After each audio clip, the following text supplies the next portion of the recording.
ધોરણ 8 ની અંદર સંસાધન એકમ ભણીએ છીએ તો આપણે જોયું કે સંસાધન એટલે શું?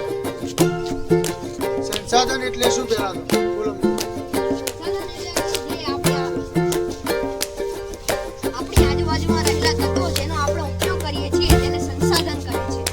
સંસાધન એટલે આપણી આજુબાજુ જેટલા પણ તત્વો રહેલા જે આ બધા તત્વો તમને દેખાય કુદરતી હોય માનવ સર્જિત હોય એનો આપણે ઉપયોગ કરીએ એને સંસાધન કહેવાય.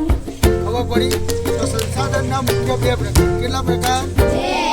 એક કુદરતી સંસાધન અને બીજું જો કુદરતી સંસાધન એટલે આપણે હાલ જો ઊભા છીએ તો જો અલગ અલગ પ્રકારનું વાતાવરણ આપણે અનુભવ અહીંયા આજુબાજુ વાયુ હોય અલગ અલગ વૃક્ષો હોય બીજા પ્રાણીઓ હોય આ બધું કુદરતી સંસાધનની અંદર આવે અને આ કુદરતી સંસાધનની અંદરથી આપણે જે વસ્તુનું નિર્માણ કરીએ જે એને કુદરતી તત્વોમાંથી આપણે જે વસ્તુનો ઉપયોગ લઈ શકાય એવું સંસાધન બનાવીએ તેને માનવ સર્જિત સંસાધન કહેવાય. શું કહેવાય?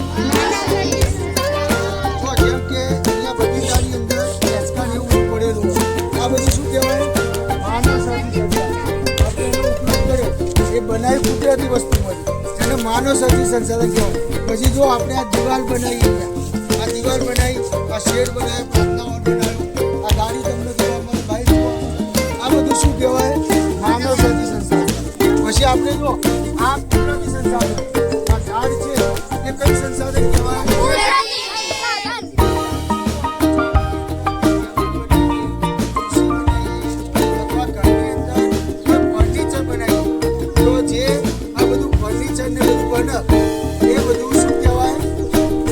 સર્જિત સંસાધન. શું કહેવાય? માનવ સર્જિત સંસાધન અને કુદરતી સંસાધન. જો આપણે જે દિવાલ બનાવી આ દિવાલ બનાવવા માટે સિમેન્ટનો ઉપયોગ થયો. સિમેન્ટ સમાધિ બને ચૂલો અને સિમેન્ટ અને ચિરોડી જેવા બીજા અન્ય જે પદાર્થો હોય કુદરતી એમાંથી આ સિમેન્ટ બનાવવામાં આવે અને સિમેન્ટને કયું સંસાધન કહેવાય? માનવ સર્જિત. એટલે જે આપણે સંસાધનનો ઉપયોગ કરીએ એ બધા સંસાધન બને તો કુદરતી સંસાધનમાંથી પરંતુ માનવ જે એનો ઉપયોગ કરવા માટે બનાવે એટલે સંસાધન કયું કહેવાય? માનવ સર્જિત સંસાધન.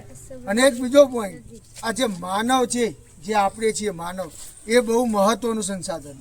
બધા સંસાધનોની અંદર માનવ સંસાધન એ મહત્વનું કારણ કે જો માનવ જ ન હોય તો આ સંસાધન હોય અને માનવ પોતાની આવડત પોતાના કૌશલ્યો અને ટેકનોલોજીના ઉપયોગ દ્વારા આ સંસાધનો બનાવે છે અને એનો ઉપયોગ કરે છે.